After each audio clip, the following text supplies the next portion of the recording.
Ya, bagi laki-laki iktikafnya harus di masjid yang diadakan padanya sholat berjamaah, karena laki-laki wajib sholat berjamaah.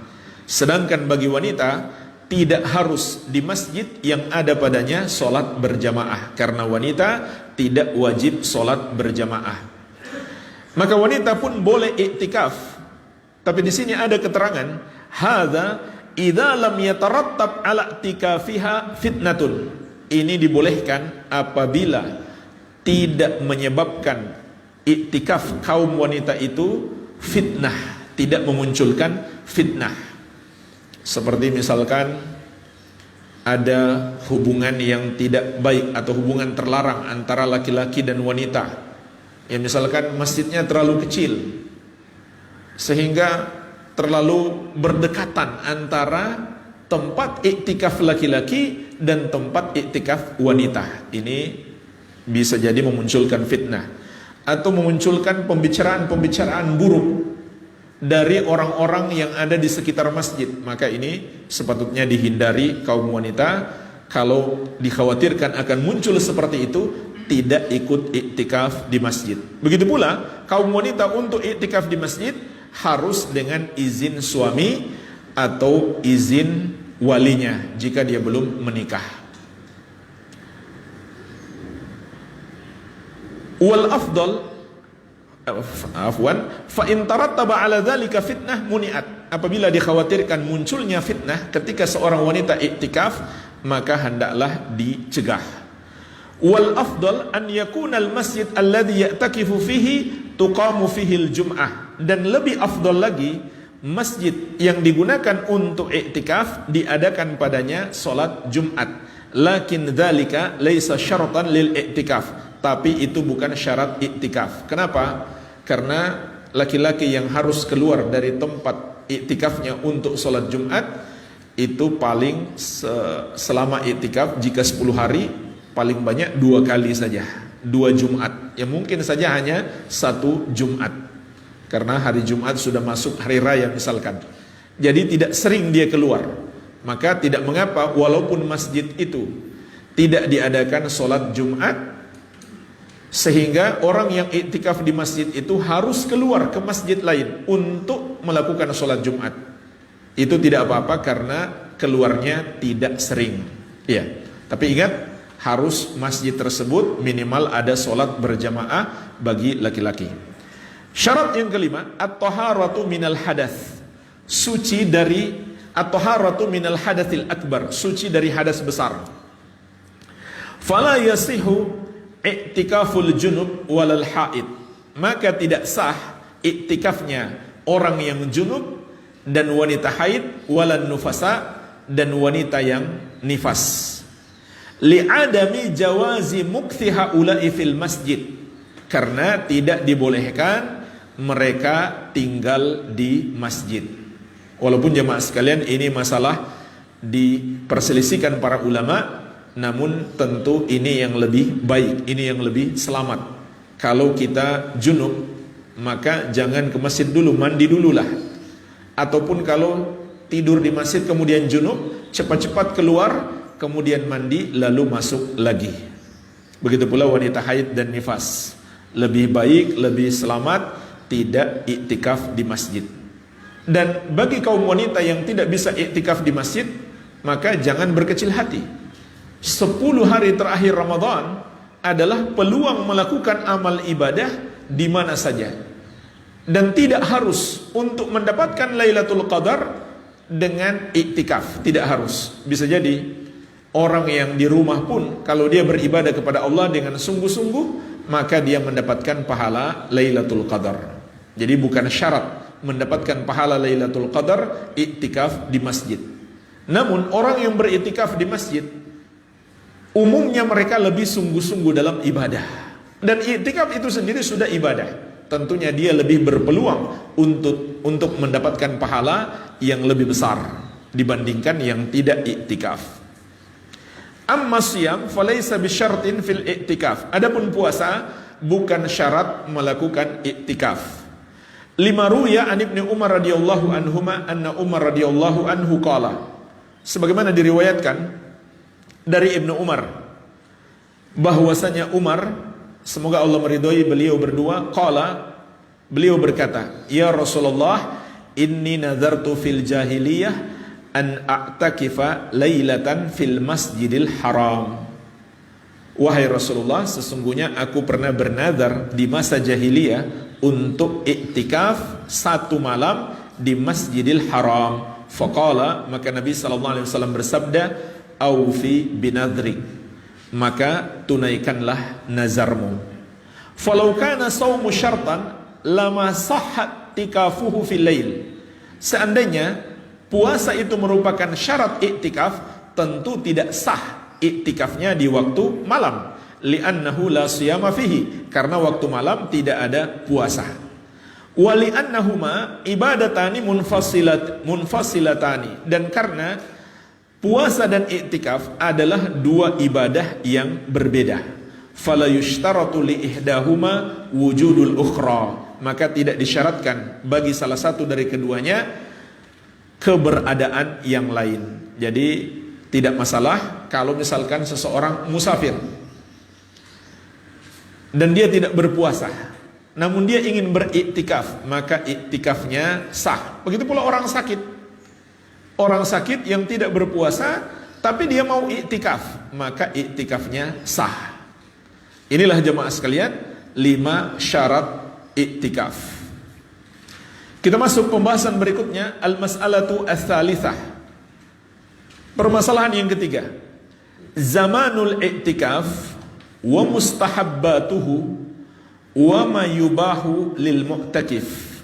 Waktu i'tikaf dan sunnah-sunnahnya dan yang dibolehkan bagi orang yang beriktikaf.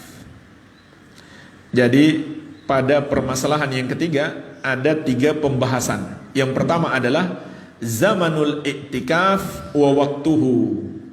Zaman melakukan iktikaf dan waktunya. Al-mukthu fil masjidi miqdaran minaz zaman huwa ruknul iktikaf. Berdiam diri di masjid sesaat saja, walaupun hanya sesaat, itu adalah rukun iktikaf. Falau lam yaqa al-mukthu fil masjid lam yan'aqid al-iktikaf. Kalau tidak berdiam diri di masjid, maka tidak sah iktikaf. Jadi iktikaf itu harus dengan berdiam diri di masjid walaupun sesaat. Kalau cuma di depan masjid, maka tidak sah iktikafnya.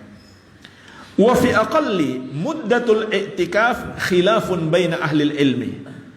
Dan waktu minimalnya iktikaf ada perbedaan pendapat antara para ulama. Was sahih insyaallah anna waqtal i'tikaf laisa li aqallihi haddun.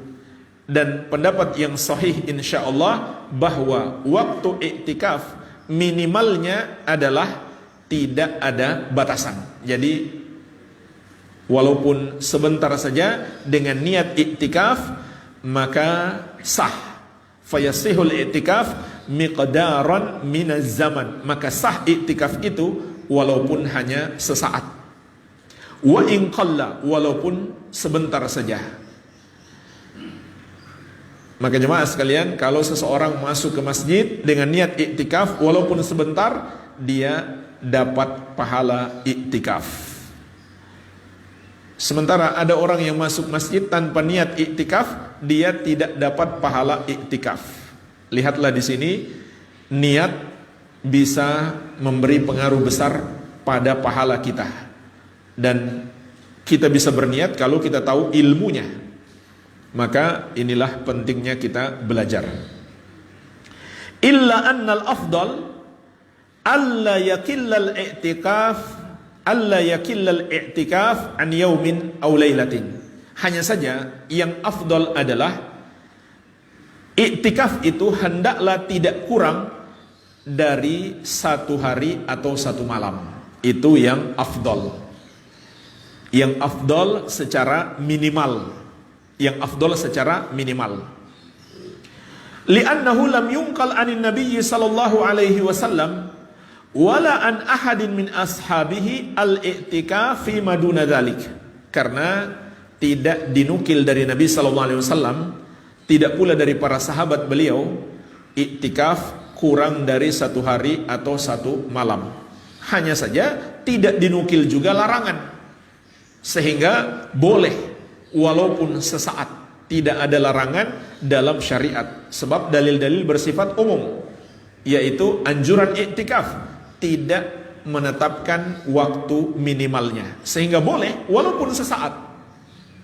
Walaupun sesaat saja. Hanya saja minimal afdal adalah 1 hari atau 1 malam. Sepanjang hari, dari mulai terbit fajar sampai terbenam matahari, atau sepanjang malam, dari mulai masuk waktu maghrib sampai terbit fajar. Itu waktu minimal afdal. Tapi waktu afdal maksimalnya adalah 10 hari full. Sebagaimana dikatakan di sini, wa afdalu awqatil i'tikaf al-ashrul awakhir min Ramadan. Waktu yang paling afdal untuk i'tikaf adalah 10 hari terakhir Ramadan. Li hadithi Aisyah radhiyallahu anha as-sabiq, berdasarkan hadis Aisyah radhiyallahu anha yang telah berlalu, anna Nabiyya sallallahu alaihi wasallam ya'takiful ashral awakhir min Ramadan hatta tawaffahu Allah. Bahwasanya Nabi sallallahu alaihi wasallam beriktikaf 10 hari terakhir Ramadan sampai Allah mewafatkan beliau. Fa in iktakafa fi ghairi hadzal waqti jaza dzalika lakinnahu khilaful aula wal afdal. Andai seseorang beriktikaf selain 10 hari terakhir Ramadan, maka itu boleh, akan tetapi itu menyelisihi yang lebih baik dan lebih afdal. Jemaah sekalian, sebenarnya tidak ada satupun riwayat Nabi SAW beriktikaf selain 10 hari terakhir Ramadan. Maka janganlah kita menganjurkan orang untuk iktikaf selain di 10 hari terakhir Ramadan, kecuali qada tahun yang lalu. Berarti dia bisa mulai masuk di 20 terakhir Ramadan, atau mulai malam 11 Ramadan, karena 10 yang pertama untuk qada tahun yang lalu. Jadi jemaah sekalian, yang dianjurkan untuk kita lakukan iktikaf adalah di 10 hari terakhir Ramadan. Jangan kita anjurkan kepada orang untuk iktikaf di selain 10 hari terakhir Ramadan. Tapi andaikan ada orang mau melakukannya di selain 10 hari terakhir Ramadan, maka boleh dan tidak dihukumi bid'ah. Kenapa? Karena Nabi SAW mengizinkan Umar, seperti hadis yang kita sebutkan tadi, untuk iktikaf di selain Ramadan. Namun untuk penganjuran itu tidak dianjurkan. Dan apabila seseorang setiap masuk masjid dia niat iktikaf, maka itu bid'ah. Itu termasuk bid'ah. Tidak ada contoh dari Rasulullah SAW dan para sahabat. Setiap masuk masjid dia niat iktikaf. Setiap masuk masjid dia niat iktikaf. Itu tidak disyariatkan. Ini penjelasan Syekh Ibnu Utsaimin rahimahullah dalam kitab Asy-Syarhul Mumti. Jadi kata beliau, pertama, tidak ada dalil Nabi SAW iktikaf di selain 10 hari terakhir Ramadan. Yang kedua, kita jangan menganjurkan orang iktikaf di selain waktu tersebut. Yang ketiga, kita juga jangan melarang orang iktikaf di selain 10 hari terakhir Ramadan, tapi kita tidak menganjurkannya. Yang keempat, termasuk bid'ah kata beliau, setiap orang masuk masjid dia niat iktikaf, maka itu mengada-ada dalam agama. Baik, ini tentang waktu dan masa iktikaf. Sebentar, ada lanjutannya. وَمَنْ نَوَى اعْتِكَافَ الْأَشْرِ الْأَوَاخِرِ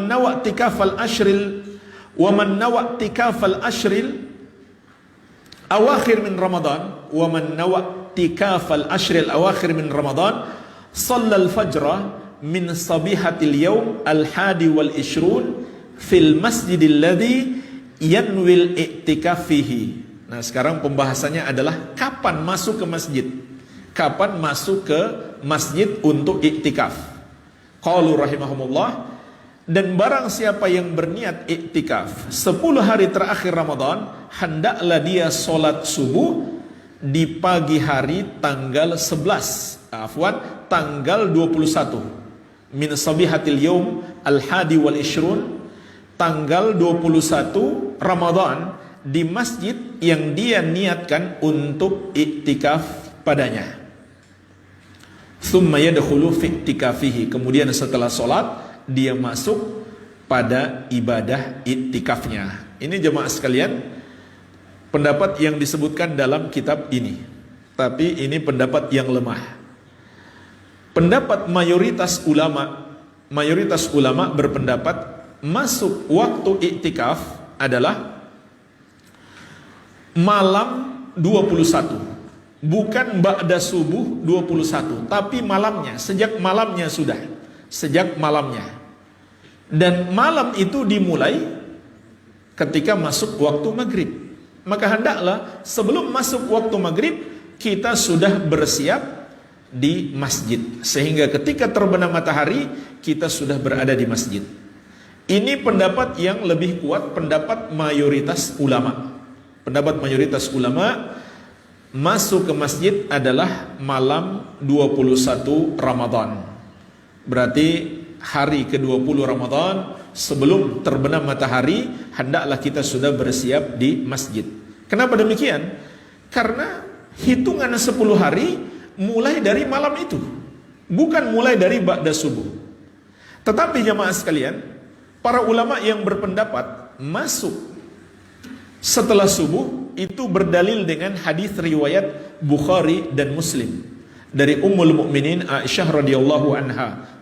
Beliau mengatakan, kana Rasulullah sallallahu alaihi wasallam idza arada an ya'takifa shallal fajra thumma dakhala mu'takafahu. Bahwasanya Rasulullah sallallahu alaihi wasallam apabila ingin beriktikaf, beliau salat fajar, salat subuh, kemudian masuk ke tempat iktikafnya. Ini dalil yang digunakan para ulama yang berpendapat iktikaf itu tanggal 21 ba'da subuh.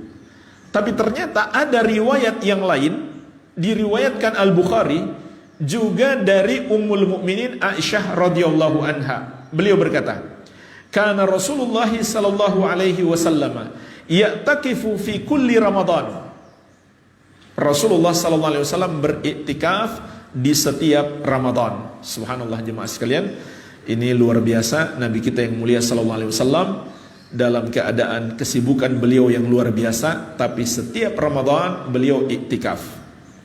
Wa idza shallal ghadata, lanjutan hadisnya, dan apabila beliau telah melakukan salat subuh, dakhala makanahu alladhi iktakafa fihi, maka beliau masuk ke tempat yang beliau telah melakukan iktikaf padanya sebelumnya.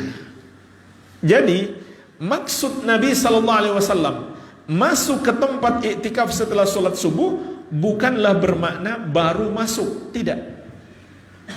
Karena ini ada riwayat mengatakan beliau masuk ke tempat iktikaf yang beliau telah iktikaf padanya sebelumnya. Sebelumnya maknanya adalah dari semalam. Karena hitungan 10 hari terakhir Ramadan sudah dimulai dari semalam, malam 21 Ramadan. Jadi insya Allah ini pendapat yang lebih kuat berdasarkan dalil yang ada, bahwa iktikaf itu dimulai malam 21 Ramadan, bukan baru dimulai ba'da subuh 21 Ramadan. Iya. Kapan keluarnya? Wa yantahi bi ghurubi syamsin akhir yaumin min Ramadan, dan berakhir iktikaf itu dengan terbenamnya matahari di hari terakhir Ramadan. Karena terbenamnya matahari di hari terakhir Ramadan berarti masuk Syawal, sehingga tidak lagi bulan Ramadan, langsung bisa keluar. Walaupun ada perbedaan pendapat ulama juga, sebagian menganjurkan keluar pagi harinya tanggal 1 Syawal. Namun ini pendapat yang lemah, karena hadis-hadis tentang iktikaf adalah 10 hari terakhir Ramadan, bukan Syawal. Dan juga ada anjuran untuk berhias, berpenampilan yang bagus bagi kaum laki-laki di pagi hari Idul Fitri. Maka kalau dia sudah berada di rumahnya, tentu dia lebih dapat melakukannya. Tapi kalau dia baru keluar dari masjid, bisa jadi dia tidak bisa melakukannya dengan baik. Iya. Jadi kapan keluar dari tempat iktikaf? Kalau pemerintah sudah mengumumkan telah masuk 1 Syawal. Kemudian poin yang kedua dari permasalahan yang ketiga, mustahabbatuhu, hal-hal yang disunahkan saat iktikaf. Wal iktikaf ibadatun yakhlu fiha al-'abdu bi khaliqihi. Iktikaf itu adalah ibadah yang mana seorang hamba menyendiri dengan penciptanya. Inilah jemaah sekalian hakikat iktikaf. Kenapa dianjurkan iktikaf? Karena kita dianjurkan di 10 hari terakhir Ramadan untuk menyendiri bersama Allah saja, untuk fokus ibadah. Wa yaqta'ul 'ala'iqa amma siwah, dan memutuskan semua interaksi dengan selain Allah. Putuskan semua interaksi dengan selain Allah. Jadi nggak ada ngobrol-ngobrol, nggak ada ngopi-ngopi, nggak ada. Iya. Jadi fokus ibadah 10 hari terakhir Ramadan ini. Fayustahabbu lil mu'takif ayyatafarraq lil ibadah. Maka yang disunnahkan bagi orang yang beriktikaf itu untuk konsentrasi penuh beribadah kepada Allah Subhanahu wa ta'ala. Fayukthiru minas salati, maka hendaklah dia perbanyak solat, baik solat sunnah yang ditetapkan maupun solat sunnah mutlak. Artinya kapan saja dia mau solat, 2 rakaat salam, 2 rakaat salam, asal jangan di waktu terlarang, maka hendaklah dia lakukan. Perbanyak solat. Wa dzikri, begitu pula zikir. Dan zikir jemaah sekalian mencakup 3 bentuk. Zikir dengan lisan, zikir dalam hati, dan zikir dengan anggota tubuh. Maksudnya mengamalkan makna zikir tersebut. Ini zikir yang sesungguhnya. Wa du'a, begitu pula banyak berdoa. Wa qiraatil Qur'an, dan membaca Al-Qur'an. Wa taubah, bertobat. Wal istighfar, dan memohon ampun. Wa nahwi dzalik, dan yang semisal dengan itu, minat ta'atil lati tuqarribuhu ila Allah taala, dari amal-amal ketaatan yang mendekatkan kita kepada Allah Subhanahu wa taala. Perhatikan jemaah sekalian, yang diperbanyak di sini adalah ibadah-ibadah yang sifatnya pribadi kita dengan Allah. Sifatnya langsung kepada Allah. Menuntut ilmu itu ibadah. Tapi itu ibadah interaksi dengan guru, atau guru berinteraksi dengan murid. Maka ini tidak dianjurkan untuk diperbanyak. Hanya saja Syekh Ibnu Utsaimin mengatakan maksimal 2 kali sehari. Itu sudah lumayan banyak ya. Maksimal kata beliau 2 kali sehari. Kalau sudah lebih daripada itu kata beliau, itu menafikan tujuan iktikaf. Jadi lebih kurang lebih bagus. Berdakwah ibadah. Berdakwah itu ibadah. Amar ma'ruf nahi mungkar itu ibadah.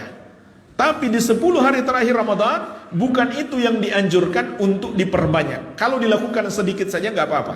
Tapi kalau diperbanyak, maka bukan itu. Yang diperbanyak adalah ibadah langsung kita kepada Allah, pribadi kita dengan Allah, solat, zikir, doa, membaca Al-Quran, bertobat, memperbanyak istighfar. Oleh karena itu jemaah sekalian, juga disunnahkan membuat bilik-bilik atau kemah sehingga kita bisa menyendiri di situ.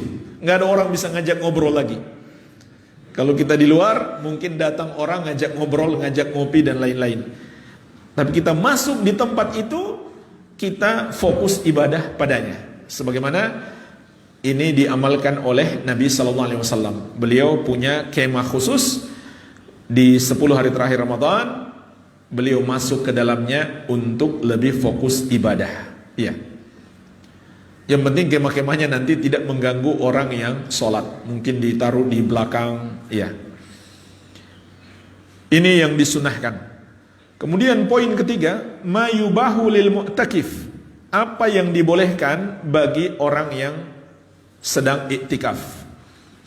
Wa yubahu lil mu'takif al-khuruj minal masjid lima la budda minhu. Dibolehkan bagi orang yang iktikaf keluar dari masjid untuk urusan yang mesti dia lakukan, yaitu hajat manusia. Kal khuruj lil akli wasyurbi, seperti keluar untuk makan dan minum. Idza lam yakun lahu man yuhdiruhuma, kalau tidak ada yang menyediakan untuknya di masjid. Jadi kalau ada yang menyediakan makan sahur dan makan berbuka atau makan malam, dia tidak perlu lagi keluar. Ya. Idza lam wal khuruj li qada'il haja, begitu pula dibolehkan keluar untuk menunaikan hajat, untuk buang air besar, buang air kecil, maka tidak mengapa. Wal wudu minal hadath, begitu pula dibolehkan keluar untuk berwudu dari hadath, karena berhadath maka segera keluar untuk berwudu, ini boleh. Wal ightisal minal janabah, begitu pula keluar untuk mandi junub. Kalau kebetulan seseorang misalkan junub, hendaklah dia segera keluar dari masjid untuk mandi, maka ini keluar yang dibolehkan. Jemaah sekalian, keluar dari tempat iktikaf itu ada 3 macam. Keluar dari tempat iktikaf itu ada 3 macam. Pertama, keluar yang dibolehkan. Apakah dia melakukan pensyaratan atau tanpa pensyaratan niat ketika dia berniat. Jadi jemaah sekalian, di sini ada satu faedah penting. Para ulama mengkiaskan iktikaf dengan ihram haji, karena memiliki kesamaan, yaitu terlarang melakukan sesuatu yang tadinya halal. Contohnya berhubungan suami istri. Berhubungan suami istri bagi orang yang iktikaf membatalkan iktikafnya. Begitu pula orang yang ihram.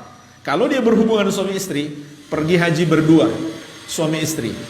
Kalau mereka berhubungan suami istri saat ihram, maka batal hajinya. Hajinya batal. Bersamaan dengan itu harus membayar fidyah atau dam, seekor onta jemaah sekalian. Jadi ada kesamaan antara ihram dengan iktikaf. Nah, dalam ihram seseorang boleh melakukan pensyaratan dalam niat. Begitu pula dalam iktikaf.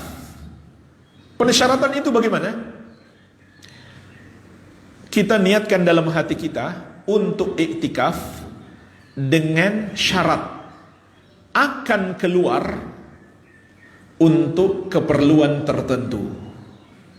Dengan syarat akan keluar untuk keperluan tertentu.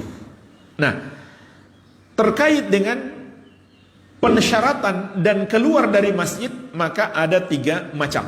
Yang pertama, keluar yang dibolehkan, walaupun tanpa mensyaratkan niat di awal. Inilah yang kita sebutkan tadi, karena satu hajat. Keluar karena satu hajat. Hajat yang tidak mungkin tidak harus kita lakukan. Makan dan minum, buang hajat, mandi wajib, berwudu, dan lain-lain. Baik, ini yang pertama. Yang kedua, keluar yang tidak dibolehkan kecuali seseorang telah melakukan pensyaratan niat di awal iktikaf.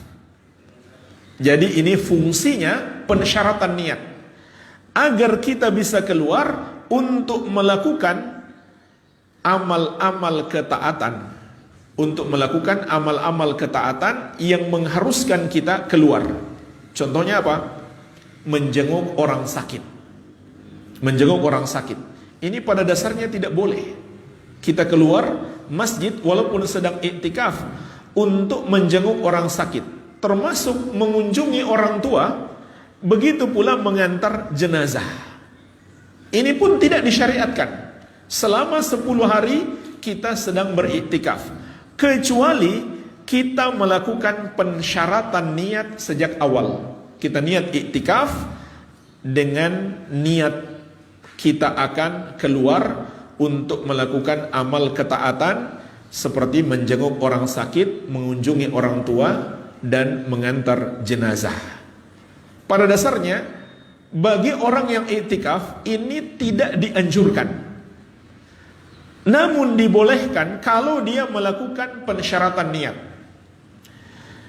Kenapa tidak dianjurkan? Karena namanya iktikaf, berdiam diri di masjid, dan ibadah yang dianjurkan seperti kita katakan tadi, ibadah yang langsung antara kita dengan Allah. Dan juga ada sebuah riwayat dikeluarkan oleh Imam Abu Dawud dari Ummul Mukminin Aisyah radhiyallahu anha. Beliau mengatakan, as-sunnatu 'alal mu'takif, yang disunnahkan bagi orang yang beriktikaf, alla ya'uda maridon, janganlah dia menjenguk orang sakit, wala yashhada janazatan, jangan pula dia mendatangi jenazah. Jadi walaupun orang mati, dia tidak dianjurkan keluar, kecuali kalau yang wafat itu orang yang sangat dekat seperti orang tuanya, tidak mungkin tidak, dia harus keluar. Tapi kalau orang lain, hanya tetangga misalkan, dia tidak dianjurkan keluar. Namun boleh dia keluar kalau dia melakukan pensyaratan niat. Kalau dia melakukan pensyaratan niat. Baik, ini yang kedua. Dan jemaah sekalian, jenis keluar yang kedua ini dibolehkan baik dengan pensyaratan ataupun tanpa pensyaratan jika bersifat darurat. Jika bersifat darurat, contohnya orang yang mau kita jenguk sakit, nggak ada orang lain mengurus dia, maka ini darurat. Kalau ada orang lain yang mengurus, ya itu bukan ibadah kita, ibadah dia yang di luar. Begitu pula jenazah itu nggak ada yang mengurus selain kita. Kalau ada tetangga lain yang mengurus, maka itu ibadah mereka, bukan ibadah kita yang sedang iktikaf. Kecuali kita melakukan pensyaratan niat. Walaupun tanpa pensyaratan niat, kalau sifatnya darurat, boleh untuk keluar. Boleh untuk keluar. Seperti yang wafat itu juga ini juga termasuk darurat. Jika yang wafat dan yang sakit orang tua kita sendiri, maka walaupun tanpa pensyaratan niat, ini boleh untuk keluar. Baik. Kemudian jenis keluar yang ketiga adalah yang tidak dibolehkan sama sekali, dengan pensyaratan niat atau tanpa pensyaratan niat. Dengan persyaratan niat atau tanpa persyaratan niat, ini sama sekali nggak boleh dilakukan. Contohnya apa? Keluar untuk melakukan jual beli di pasar, ya, dia pedagang misalkan, kemudian dia pingin keluar untuk berdagang. Sayang ini banyak pembeli di hari-hari terakhir Ramadan, maka dia keluar, maka batal iktikafnya. Dan nggak ada pengaruh walaupun dia lakukan persyaratan niat. Jadi di awal niat, dia berniat, saya niat iktikaf dan saya akan keluar untuk berdagang. Tidak boleh, karena itu bertentangan dengan iktikaf itu sendiri. Karena iktikaf itu fokus urusan akhirat. Adapun yang kedua, dia keluar untuk urusan akhirat. Jadi kalau dia keluar untuk pergi berdagang, maka iktikafnya batal. Iktikafnya batal. Tetapi jamaah sekalian, andai dia kembali dan berniat lagi, itu juga boleh, tidak masalah. Cuma iktikafnya itu tentu kurang afdol. Itu kurang afdol. Iya. Jadi ini 5 bentuk keluar, 3 bentuk keluar dari masjid dan kaitannya dengan pensyaratan niat. Saya ulangi lagi. Pertama, keluar yang dibolehkan dengan persyaratan atau tanpa persyaratan. Kedua, keluar yang tidak dibolehkan kecuali dengan melakukan pensyaratan niat sejak awal iktikaf, yaitu keluar untuk melakukan amal-amal ketaatan yang tidak wajib, mengunjungi orang sakit, mengurus jenazah dan lain-lain. Yang ketiga, keluar yang tidak dibolehkan sama sekali, yaitu keluar untuk urusan-urusan duniawi seperti jual beli, atau apalagi pergi berhubungan suami istri, dia ke rumah untuk berhubungan suami istri, maka ini membatalkan iktikaf walaupun dia meniatkan di awal iktikaf, dia melakukan pensyaratan niat di awal iktikaf. Baik. Kemudian kita lanjutkan. Qalu wa yubahu lahu at-tahadduts ilan nas fi ma yufidu. Dan dibolehkan bagi orang yang beriktikaf berbicara dengan manusia yang bermanfaat. Wassu'alu an ahwalihim, dan bertanya tentang keadaan mereka. Jadi ini boleh kalau sifatnya sebentar dan tidak berpanjang-panjang. Tidak mengapa. Cuma sekedar berbicara sebentar, tidak apa-apa. Dengan syarat bermanfaat. Amma tahadduts fima la yufid. Adapun berbicara yang tidak bermanfaat, hanya bercanda saja misalkan, wa fima la darurata fihi, dan tidak pula sifatnya darurat, fa innahu yunafi maqsudal i'tikaf wa ma syuri'a min ajlih, maka itu menafikan maksud i'tikaf dan tujuan disyariatkannya i'tikaf. Tujuan disyariatkannya i'tikaf adalah kita fokus ibadah kepada Allah Subhanahu wa ta'ala. Syekh Dr. Sa'id bin Ali bin Wahab Al-Qahtani Hafiz rahimahullahu ta'ala memiliki penjelasan yang sangat bagus tentang tujuan dan hikmah iktikaf. Sebagaimana dalam kitab beliau As-Siyamu fil Islam, beliau mengatakan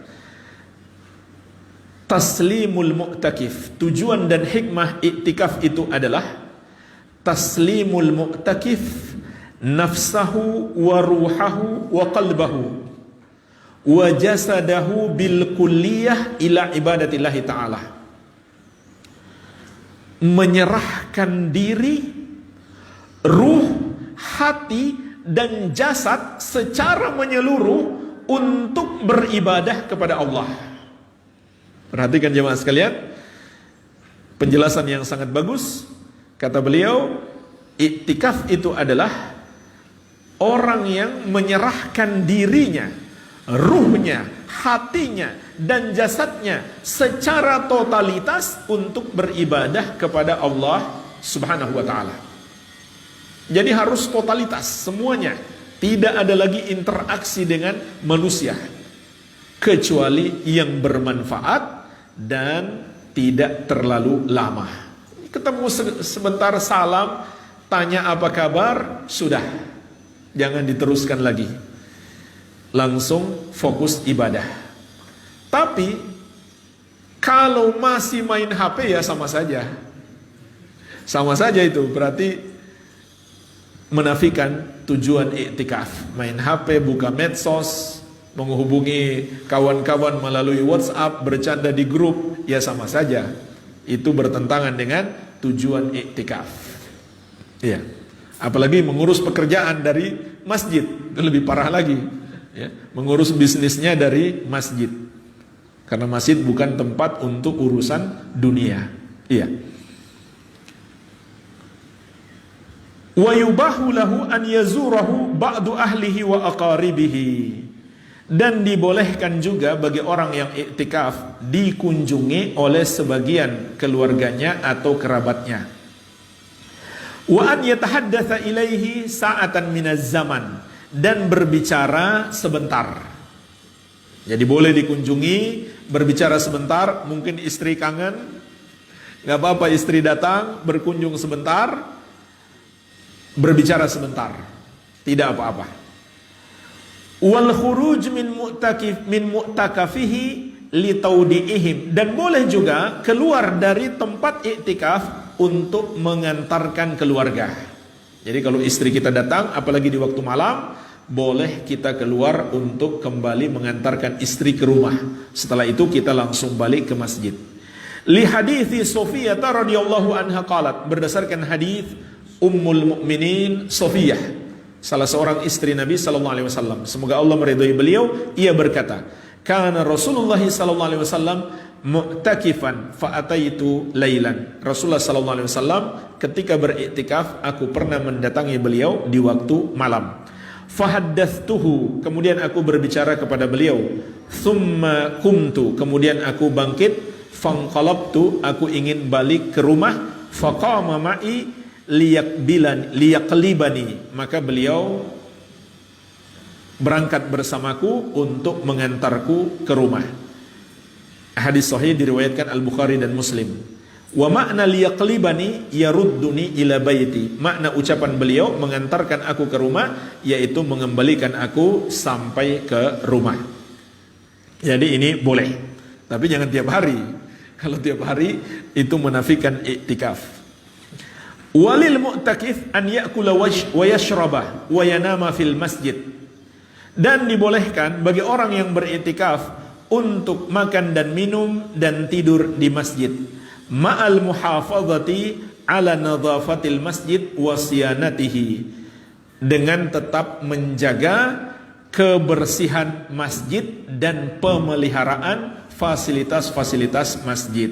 Jadi boleh makan dan minum, tidur di masjid, tapi harus menjaga kebersihan. Ya, misalkan kalau kita makan atau tidur menggunakan alas sehingga tumpahan makanan atau mungkin keluar air liur saat kita tidur itu tidak jatuh ke karpet masjid. Ya. Walhamdulillah, kita masuk permasalahan terakhir. Al-mas'alatur rabi'ah, permasalahan yang keempat, mubtilatul i'tikaf, pembatal-pembatal i'tikaf itu ada 5. Yubtilul i'tikaf bima yali, batal i'tikaf dengan sebab-sebab berikut. Yang pertama adalah al-khuruj minal masjidi li ghairi hajatin amdan, keluar dari masjid tanpa ada hajat secara sengaja. Wa in qalla waqtul khuruj, walaupun sebentar. Jadi keluar tanpa ada hajat dari masjid walaupun sebentar itu membatalkan iktikaf kalau dilakukan dengan sengaja. Maka jangan sampai kita keluar masjid tanpa ada hajat. Hajat yang tidak mungkin tidak maksudnya seperti untuk makan dan minum karena di masjid nggak disediakan, atau untuk ganti pakaian karena sudah habis pakaian bersih misalkan, itu tidak mungkin tidak, kita harus keluar. Tapi untuk pergi main bola misalkan, atau nonton siaran sepak bola, maka itu bukan hajat, nggak bisa kita katakan itu hajat, maka itu membatalkan iktikaf. Li hadithi Aisyah radhiyallahu anha, berdasarkan hadis Aisyah radhiyallahu anha, beliau berkata, wa kana la yadkhulul baita illa li hajatin idza kana mu'takifan. Dan Nabi sallallahu alaihi wasallam tidak keluar, dan Nabi sallallahu alaihi wasallam tidak masuk masjid kecuali karena dan Nabi sallallahu alaihi wasallam tidak masuk ke rumah, yaitu tidak keluar dari masjid kecuali kalau ada hajat, apabila beliau sedang iktikaf. Diriwayatkan Al-Bukhari. Bahkan jemaah sekalian, kalau hajat itu tidak mengharuskan kita keluar masjid, ya jangan keluar. Makanya Nabi SAW ketika hajatnya cuma ingin disisir oleh Aisyah, yang beliau keluarkan hanya kepalanya, maka Aisyah menyisir beliau dari luar masjid, karena hajatnya hanya sampai situ, nggak harus pergi keluar. Jadi kalaupun hajat itu sudah tersedia di masjid, seperti kita misalkan makan dan minum sudah ada di masjid, maka tidak perlu kita balik ke rumah. Iya, kecuali mungkin ada orang yang nggak bisa makan tertentu, bisa membuat dia sakit, ya terpaksa menunya nggak ada di masjid, terpaksa dia pulang ke rumah, atau bisa juga minta tolong orang rumah bawakan ke masjid. Wali annal khuruj yafutul mukthu fil mu'takaf, dan karena keluar dari masjid atau dari tempat iktikaf itu menyebabkan hilang amalan iktikaf, yaitu al-mukthu, tinggal di masjid. Wa huwa ruknul iktikaf, padahal itu rukunnya iktikaf. Jadi rukun iktikaf adalah tinggal atau berdiam diri di masjid. Kalau keluar berarti menafikan rukun tersebut. Pembatal iktikaf yang kedua adalah al-jima, berhubungan suami istri. Walau kana dzalika lailan, walaupun dilakukan di waktu malam. Jadi walaupun di waktu malam bulan Ramadan, kalau sedang iktikaf tidak boleh berhubungan suami istri. Au kana al-jima' kharijal masjid, atau jima itu dilakukan di luar masjid. Ya misalkan dia pulang ke rumah, niatnya tadinya untuk ambil pakaian, ternyata lihat istri, lalu kemudian berhubungan suami istri, maka batal iktikafnya. Liqaulihi ta'ala, berdasarkan firman Allah, wala tubashiruhunna wa antum akifuna fil masajid. Dan janganlah kalian mencampuri istri-istri kalian dalam keadaan kalian sedang iktikaf di masjid-masjid. Mencampuri di sini maksudnya adalah berjima, berhubungan suami istri. Surat Al-Baqarah ayat 187. Wa fi hukmihi, tetapi dijelaskan di sini sama dengan hukum jima adalah al-inzal bi syahwatin biduni jima kal istimna, mengeluarkan mani dengan syahwat tanpa berjima seperti onani. Wa mubasyarati zaujah fi ghairil farj, dan bercumbu dengan istri selain pada kemaluan, maka hukumnya sama saja. Kalau sampai keluar mani, maka juga batal iktikafnya. Pembatal yang ketiga, zahabul aqli, hilangnya akal. Hilangnya akal adalah pembatal iktikaf, bahkan pembatal semua ibadah. Fayafsudul iktikaf bil junun was sukr, maka rusak iktikaf dengan sebab kegilaan atau mabuk. Li khurujil majnun was sukran an kaunihima min ahlil ibadah, karena keluarnya orang yang gila dan orang yang mabuk dari kategori orang yang sah untuk beribadah. Ini masuk dalam hadis tadi, rufi al-qalam an thalathatin, pena itu diangkat dari 3 orang, salah satunya dari orang gila sampai dia berakal. Maksud orang gila di sini mencakup semua yang kehilangan akal. Apakah kehilangan akal karena gila atau karena selain gila? Contohnya karena mabuk. Karena mabuk. Atau karena pikun. Ini juga hukumnya sama. Orang pikun itu sudah tidak wajib lagi ibadah. Orang yang sudah pikun, dia hukumnya sama dengan orang gila. Kalau betul-betul akalnya sudah hilang, dia tidak wajib puasa, bahkan tidak wajib untuk fidyah. Yang fidyah itu hanya orang tua yang sudah tidak sanggup puasa tapi belum pikun, belum hilang akal. Kalau sudah hilang akal, fidyah pun tidak lagi diwajibkan atasnya. Pembatal yang keempat, al-haid wan nifas, haid dan nifas. Li'adami jawazi mukthil haidi wan nufasa fil masjid, karena tidak boleh wanita haid dan wanita nifas diam di masjid atau berdiam diri dan tinggal di masjid. Pembatal yang kelima adalah ar-riddah, murtad, naudzubillah. Jadi jemaah sekalian, sebelumnya yang keempat tadi, junub tidak membatalkan iktikaf, karena orang yang junub itu bisa segera menghilangkan junubnya. Sedangkan haid dan nifas tentu harus menunggu selesai haid dan nifas. Yang kelima, ar-riddah, pembatal iktikaf yang kelima adalah murtad, naudzubillah. Limunafatiha al-ibadah, karena kemurtadan itu menafikan ibadah. Jangankan iktikafnya saat itu, semua amal ibadah sepanjang hidupnya terhapus. Waliqaulihi ta'ala, dan juga berdasarkan firman Allah, la in asyrakta la yahbatanna amaluka, kalau kamu berbuat syirik terhapuslah amalanmu. Surat Az-Zumar ayat ke-65. Jadi naudzubillah, kalau ada orang yang berbuat syirik, terhapus iktikafnya, tidak sah lagi iktikafnya, bahkan seluruh amal ibadahnya. Walhamdulillah, inilah akhir pembahasan Kitabu As-Siyam. Selesai 5 bab. dalam kitab Siyam telah kita bahas. Semoga Allah Azza wa Jalla memberi manfaat apa yang sudah kita pelajari dan mengajarkan apa yang belum kita ketahui.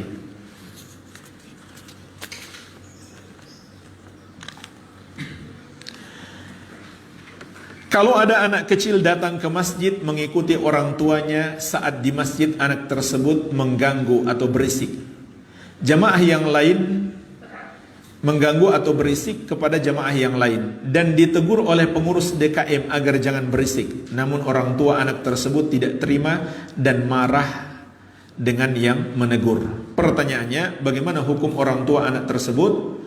Mungkin perlu nasihat dari Ustadz. Seharusnya beliau tidak marah, justru DKM membantu dia. Kalau anaknya dibiarkan terus berisik, dia berdosa. Dia yang paling besar dosanya, karena dia yang bertanggung jawab. Dia juga yang bawa anaknya ke masjid. Apalagi kalau dia sendiri diam saja, nggak menegur anaknya, DKM malah membantunya. Bagaimana mungkin dia marah kepada orang yang membantunya? Ini nggak masuk akal sebenarnya. Tidak sepatutnya dia marah, kecuali mungkin DKM cara menasehatinya tidak baik, anaknya langsung dicambuk. Ya wajar dia marah. Ya jangan seperti itu. Nasihati dengan baik-baik. Kemudian lebih bagus lagi cari orang tuanya. Mungkin dia lebih takut sama orang tuanya. Orang tuanya di dalam, misalkan dia main-main di masjid. Cari orang tuanya di masjid. Pak, tolong nasihati anaknya sangat berisik. Jadi nggak boleh.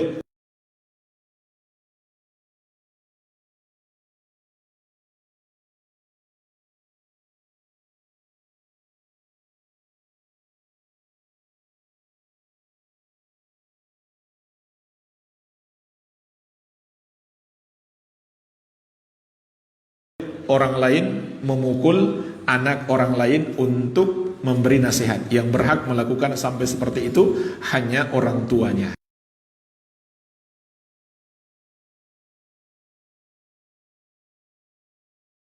Jadi kalau sekedar dinasihati, tidak sepatutnya orang tuanya marah, karena itu justru membantunya. Iya.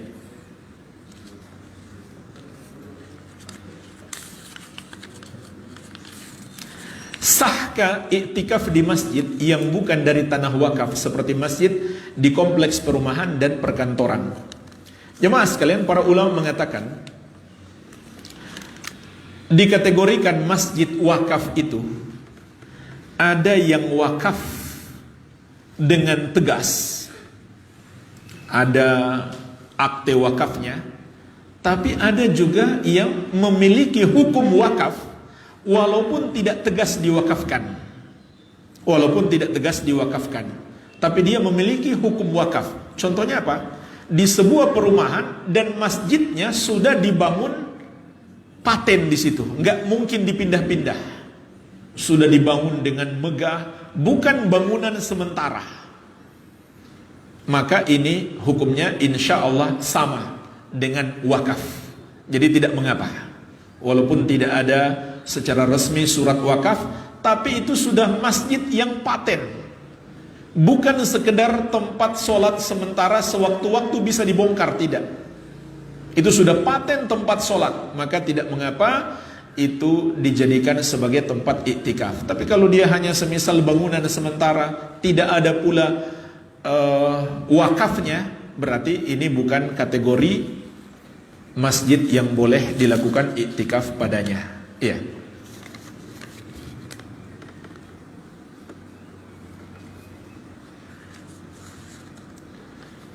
Jadi kalau kita iktikaf di masjid tersebut, jika dia sudah semisal dengan masjid wakaf, dipergunakan layaknya seperti masjid, dan bahkan masyarakat di situ semua sudah sepakat itu memang masjid, nggak mungkin dipindah, maka kita dapat pahala iktikaf.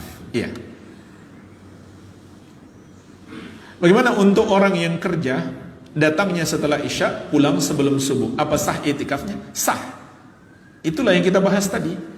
Tidak ada waktu minimal iktikaf, hanya ada minimal afdolnya satu malam, minimal afdolnya satu hari.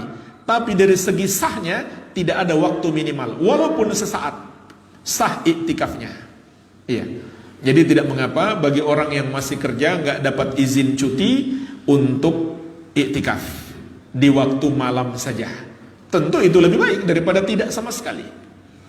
Dan kita seringkali jemaah sekalian, kalau kita di masjid, maka semangat ibadah itu lebih besar dibandingkan di rumah.